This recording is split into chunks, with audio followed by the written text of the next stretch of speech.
So why do you want to be Speaker? Things could be run a lot differently in the House. A lot of members feel that way. It's been reported in your publication. Members on both sides have concerns about the way things are going.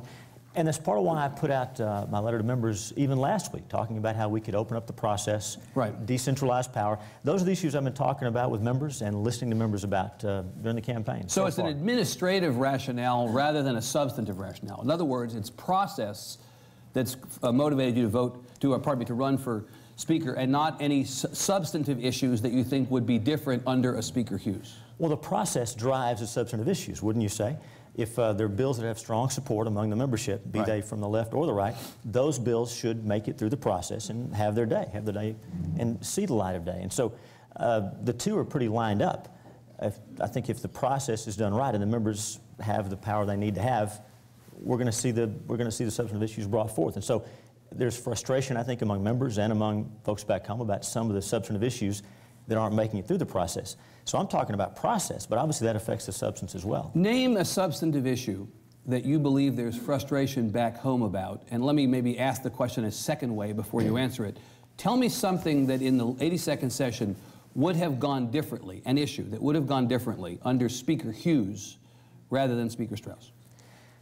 We talk about bills that have broad support back home. If they're supported by a majority of members, we assume that means they're supported by a majority of the folks in Texas, right? Members are coming off the election. They have districts where they're close to their people. They're listening to them. Talk about fiscal things. Every session that I can remember, we've had bills filed, at least in recent memory, to limit the growth of government to population growth plus inflation, to look at things like revenue caps, property tax reform, looking at the appraisal process, looking at appraisal caps. Those things always get filed. They have a number of co-authors, but we don't see those bills getting hearings, at least early enough to be meaningful in the process. And so those are all specific pieces of legislation that under Speaker Hughes you would encourage coming forward and would facilitate getting a fair hearing and a vote. Well, let me tell you how. Yes. And you may have seen the letter that I sent. You guys published it. Yes. We talked about some specific areas of the rules that could be changed. And if the rules were opened up, and we all talk about openness and transparency, I think we're all for that. But we can make that in a tangible way. If we make some changes to the rules to allow members to have more say in the process. And again, if a bill has broad support, the committee process is important, but it shouldn't be used to allow those bills to die back in the shadows. So look at the bills that are filed, look at what members are for. Those are the bills that you would see coming forward if we had the system I'm proposing. What has Speaker Straus not done with regard to the process that you think he should have done? What does he as Speaker have the power to do or the latitude to do that you wish he had done with regard to some of this stuff? Well, we talked about the rules, and you may recall the specific points I talked about. One has to do with, I didn't use the term, but some kind of a discharge petition, right? Again, if a bill has support among the members, the committee process shouldn't be used to kill that bill. Now, committee process should clean up the bills, and it should make us think of stuff we hadn't thought about before. Sometimes bills don't need to make it through the process. We get that. That's what the process is for. But if we have something in the rules that makes it easier for bills that have broad support to make it through, we're going to see that happen. Also, if we give members more control over their committee assignments, it's important that the Speaker control, that is, appoint a majority of the committees. I don't think anybody argues with that. You may have seen there were questions about that. I think it's important that the Speaker appoint the majority of members on a committee, but it doesn't have to be a big majority. We could have the members have a little more control in that process over their own destiny.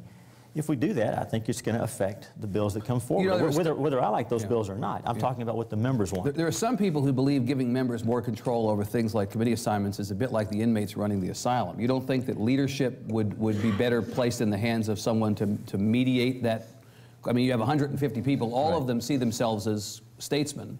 They all are going to want plum committees. I mean, how do you actually give power over to the members without it becoming chaos or anarchy? Well, let me be precise if you want to talk about the details. Sure. Under the current system, if you look at our standing committees, substantive and procedural, there's 360 some odd committee slots. And under the current system, about 28% of those, almost a third, are chosen by the members. So about right at 100 under the current system. Basically for example, on a 6-member committee, on a 9-member committee, pardon me, the Speaker appoints 6 members, and then 3 are chosen based on seniority. So we could increase those seniority Just spots. change the balance. Well, I'm not suggesting we change it, but let's make it a little different. Let's give the Speaker a 5-4 majority rather than a 6-3 majority. So there's not a concern about people gaming the system and the minority party taking over a committee. The Speaker still appoints the majority, but give members more control over that. And let's look at our substantive committees, which now are appointed completely by the Speaker with no member control at all. And let's look at opening some of those up to seniority appointments as well. If we do that, we can increase the number of member picks on those committees from around 100 to 150 plus.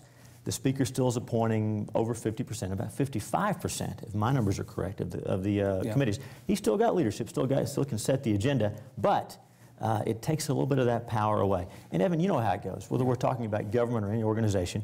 I mean, power tends to concentrate, and that's not Speaker Straus's fault or anybody else. It tends to happen over time. Right. And now in fact, the scenario, Representative, that you're talking about preceded or predates Speaker Straus's speakership. Oh, of course. Right, so if Speaker Craddock were in office now, you'd be challenging Speaker Craddock. I hope it's clear. I hope it's clear to everyone that I'm talking about the way the rules are set up. There's too much power in the Speaker's office. So it's not about this Speaker, it's about any Speaker under this system.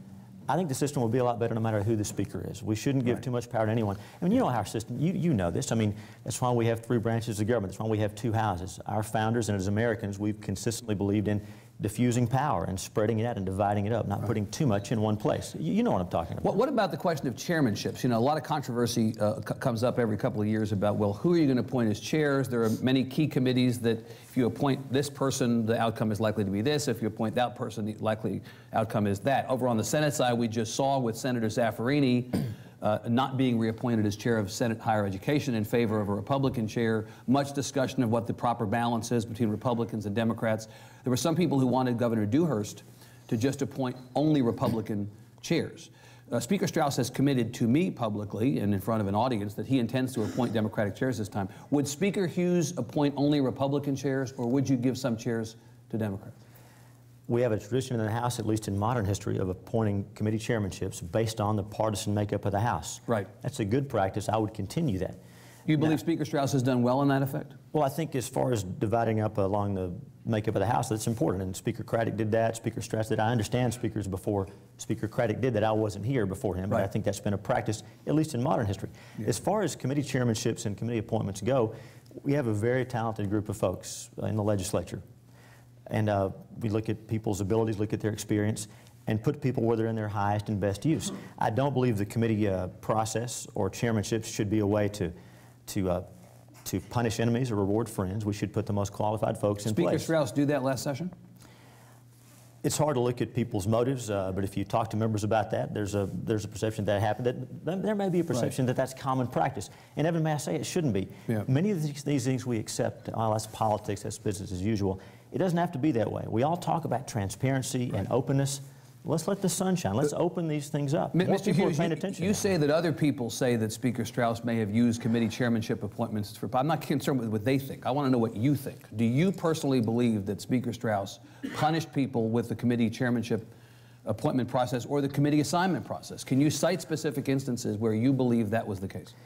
I would just suggest that we look at folks who support Speaker Straus and folks who oppose Speaker Straus and look at the committees they ended up on. And again, this is nothing new. I'm not saying he invented this. This is nothing new. This has been a practice for a while.